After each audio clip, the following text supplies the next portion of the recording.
Hello বন্ধুরা, আমরা এখন আমাদের আড্ডায় যাব।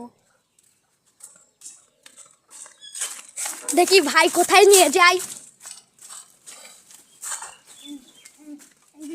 এখানে আমাদের কলা গাছ, এই কলা বেছে আমরা বড়ি খাই। আপনারা কি পারবেন বড়ি খেতে? এই কলা গাছ বেছে এখন দেখুন আমাদের আয়না ঘর।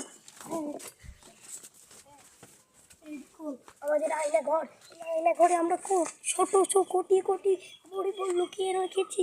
দেখুন আমাদের আয়না ঘর। একটু বড়ি দেখান। হ্যাঁ হ্যাঁ, এই দেখুন আমাদের একটি বড়ি। এই দেখুন বড়ি দেখবেন, এই দেখেন বড়ি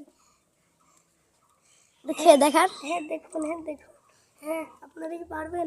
এটা আমাদের আয়না। এটা কি? এটা ওইটা হচ্ছে বড় বড়ি। এটি গাজার বাসি। হ্যাঁ হ্যাঁ হ্যাঁ হ্যাঁ হ্যাঁ, এটি গাজার বাসি। দেখলেন তো, আমরা বড়ি খড়ের জায়গায় চলে এসেছি। তাহলে আমরা এখন চলে গেলাম আমাদের বাসায়। তাহলে লাইক দিন, একটা লাইক, একটা ভিডিও কমেন্ট করে সাবস্ক্রাইব করে দিন।